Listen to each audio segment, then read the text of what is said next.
Hey there, I'm Ashley, and I'm a proud mama of two beautiful kiddos, a wife, a health and wellness coach, and a middle and high school shop teacher.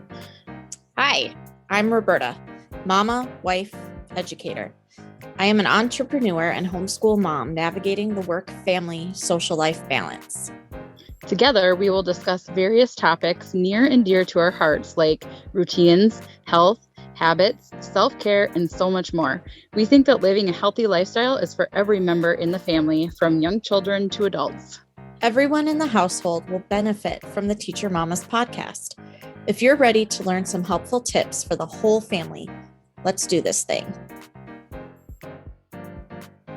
Hi, everyone.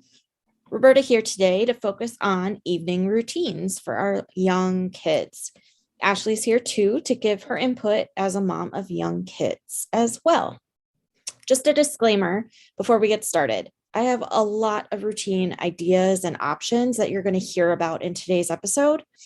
My hope is that we start a conversation around bedtime routines and kind of normalize talking about it with our kids. I also really want to provide you with some practical tips to help make bedtime less stressful and set our mornings up for success. So let's get started. Welcome to episode 1. In this first series, we're going to be talking about evening routines. And a lot of times, we focus on morning routines, but the evening routine is equally, if not more important, because it sets us up for success in the morning. And so there are different ways that we can do this with our kids. And the first is knowledge, I think, and understanding how much sleep our kids need throughout the day and how it is different based on their age. So we all know that babies sleep pretty much all the time. We just let them sleep when they need to, right? And when they get to about a year old, they still need quite a bit of sleep, anywhere from 13 to 14 hours every day. That stays the same until about they're 2 years old, and then they still need 13 hours of sleep. And that can include nighttime sleep and nap time sleep. So then we move to 3-year-olds, and they still need between 12 and 13 hours every day. 4-year-olds need a little bit less, from 11 to 12 and a half. 5-year-olds need 11 to 12 hours. And keep in mind, those 4 and 5-year-olds are preschoolers. They may or may not be getting nap time at daycare or at school.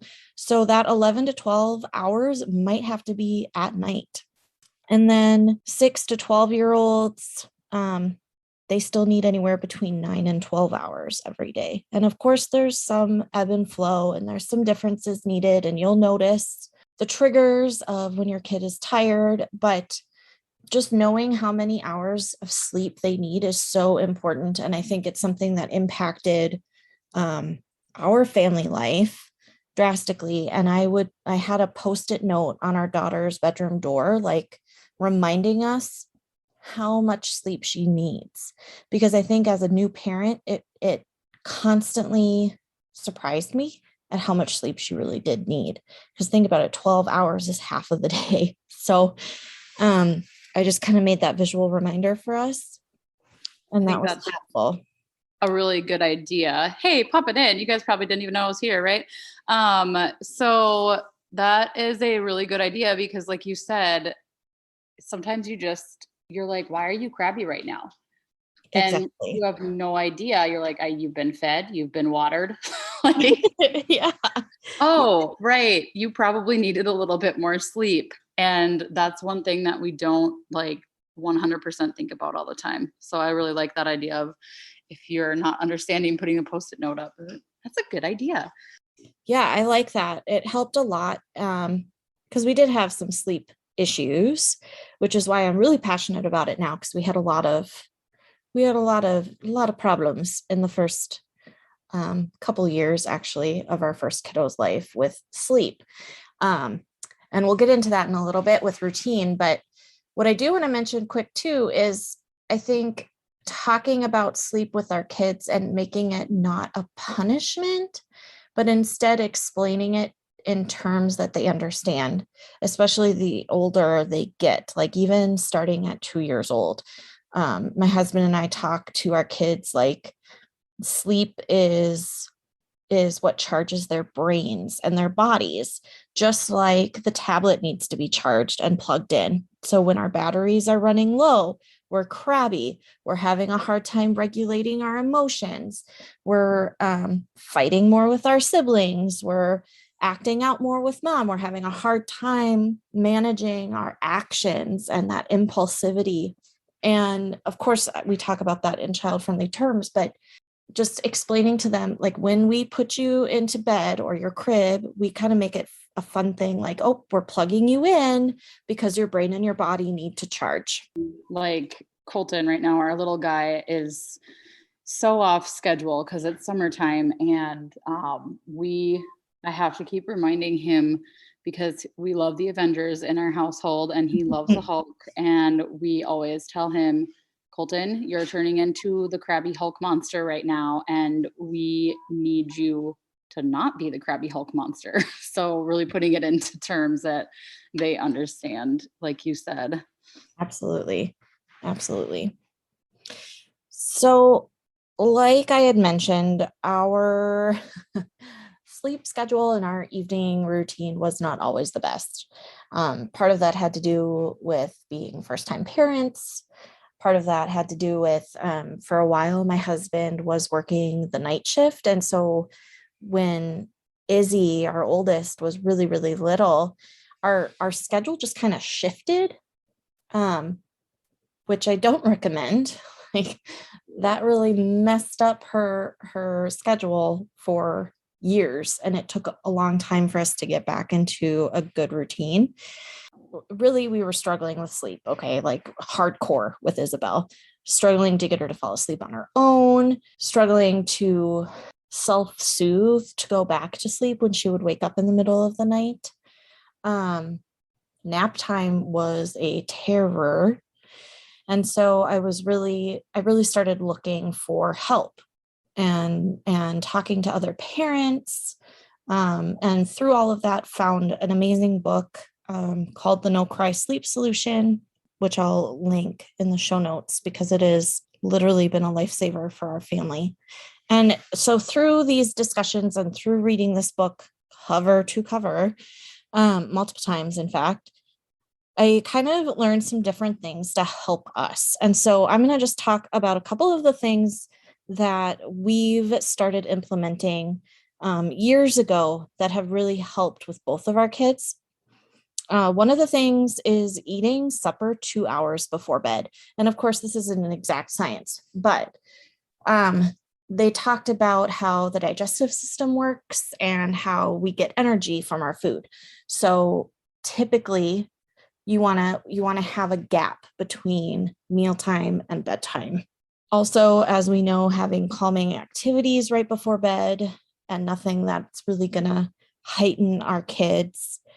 Most often, we don't do technology after supper unless we're watching like a movie as a family or something, but that's the exception to the rule, not the normal. Then, of course, the kids, they brush their teeth, they get their pajamas on. And then both kids, they pick out a book that we read to them. And then we tuck them in, we give them hugs, the whole routine. And then we have sounds is what we call it. And that is also a nightlight. So it's this machine, it's called Hatch, which I highly recommend. It's a sound machine and an alarm clock that I can manage from my phone. And so there's a specific sound that they like. And like my 2-year-old, he loves routine so much that it has to be the same sound. It has to be the same color coming out of this alarm clock. So I can change the colors. So right now we have a light blue that's pretty dim. And then with rain sounds. And that is what both of my kids like right now, is that sound. And what's nice is it'll turn on its own. They think it's turning on its own, but really it's a program that I've set on my phone. And so they'll say, oh, it's time for bed. Sounds are on. And what's equally nice, and we can talk about at a different time in more depth, is I can change it so that like they know when to wake up. So there's chirping birds and it turns to like a warm yellow light to tell them when it's time to wake up.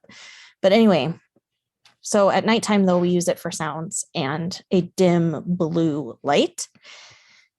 But then we also have a lamp next to our daughter's bed that has a specific light bulb in it, so it's not so bright. And she uses that for looking at books at night until she's ready to fall asleep. And we've kind of started that with our son too. And they both now really understand, which is really cool, when they're starting to feel tired. So one of the biggest issues with our daughter, the older she got, we still were struggling with bedtime routine when she was about 3. And she just kept like, she didn't want to go to bed because no one else was asleep yet. And she would constantly complain like, well, I'm not tired yet. I don't want to go to bed. And we kind of came up with the solution of, okay, I understand that you're not feeling ready to go to sleep yet, but I do need you to stay in your bed. So if you stay in your bed, you can pick out some books. We've got this lamp. You can look at books as long as you want, but you have to stay in your bed. And it kind of turned into a really awesome thing because now both of my kids just understand when they're tired and they'll put their book away and turn off the light and go to sleep. And we don't really have the fighting that we used to have about bedtime. What's also kind of cool is like Izzy understands those tired signals now. So even if it's not bedtime, but she's had a really big day and, you know, X, Y, and Z, she'll go, you know what, Mom, I'm feeling really tired. I'm just going to go to bed. Like, okay, cool. Because you understand the signals. That is super important, even if it's not at bedtime either, because I know even like Sadie, it's very recognizable in Colton. He starts getting super crabby right away. I mean, it's almost like a switch gets turned on for him. But for Sadie, even like in the middle of the day, she's gotten a lot better now, but she would do certain things and I'm like, does this mean you're tired? Does this mean you're hungry? And she still kind of like ignores me when I try and ask those questions, but then I think she realizes afterwards, yeah, actually I am. It has to be her idea. It can't be mine. Then Right. otherwise she won't listen. Yep. But once she comes to the realization that, no, you know what? I think Mom's right. I probably do need to lay down and rest for a little bit, or I do need to have a snack. Mm-hmm. So teaching your kids those signals about themselves is super important and something that I didn't even realize either. And I was just like, oh my gosh, what's wrong with you right now? Right. Like Yeah. when you start to actually realize it as a parent, you're like, oh, just kidding. Hey, your basic needs aren't being met right now. Exactly. And it can be hard to recognize, especially because every kid, like you said, is so different and their signals are different. Yeah. And so one of the things that has been recommended, they're waking up throughout the night because they're hungry.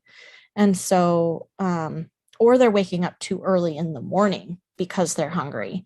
So, a recommendation has been to make low sugar, but filling snack like oatmeal cookies and having them eat that as a bedtime snack. And that can kind of help that issue. The other thing I highly suggest is having a visual for kids to look at. So like once you've set what you want your evening routine to look like, it doesn't even necessarily have to be the same time every night. Like it should be really close.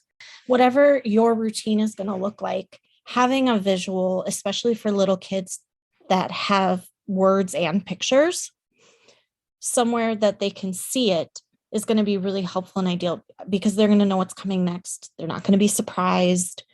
And it will lessen kind of the nighttime fights if they know what to expect. Another tip is making the room as dark as possible. So having darker curtains or even blackout curtains. If you live in an area where like the sun doesn't go down until 10 o'clock at night, then maybe your kid's bedtime is at 7 or 8 and it's still bright outside. And they're like, but it's not nighttime. The sun is still up. And so having that darker shade is going to be helpful. The other thing would be reducing bright lights, even like from supper until bedtime. So reducing the amount of light going in through the eyes, because that's one of the body's natural systems. We see light in the morning, we see the sun. It tells our body it's time to wake up. It's time for the brain to wake up and start working. And so the opposite is true at night. If we limit the bright lights, think mood lighting, it's going to be, our brain is going to be more ready for sleep. So we talk about technology a little bit, that we try not to do technology before bed. And I think like an hour before bed is probably a good advice, but it's totally different for everyone. But it's really, really important for our kids that don't have self-regulation skills yet and really struggle with impulsivity, because technology, again, stimulates the brain just like bright lights do. It's just another form of light. It's going to stimulate them and make them more energized and not really ready for bed. And I think parents that are listening to this and you're like, oh my gosh, there's so much to do. No, there's not so much to do. You just need to figure out what works for your family. So we're giving you ideas here. So you just need to like pluck out the things that would be helpful for your family. So you feel like you have to take on, if you're like me and you listen to podcasts and you're like, oh my gosh, so many ideas. No, just pick out one thing at a time. Exactly. And start with one thing. And then once you feel comfortable with that and you're like, oh, this is working, then add something else if you think you need it. And then if it's not working, scrap it, pick something different to try. Absolutely. And you know what? Maybe you have routines that are already working. We would love to hear your routine. What works for your family? What do you do at bed? Yeah, send us an email at theteachermamaspodcast@gmail.com. Love to hear from you. We want to thank you guys so much for taking the time out of your day to listen to us chat about healthy family living. We would love to hear your thoughts or any ideas you have for future episodes, so feel free to message us at theteachermamaspodcast@gmail.com or the Teacher Mamas Podcast on Instagram. It would also mean so much to us if you would leave a quick rating or review on whatever platform you're listening from. If something really stood out to you today, don't forget to share it with someone else in your life that might need to hear it too. Spread the word. Please don't forget to share with your online community and tag us. For more positivity and inspiration on how we navigate life and the things we do on a daily basis to stay sane in the crazy, don't forget to go follow each of us on Instagram. Check the show notes for our handles.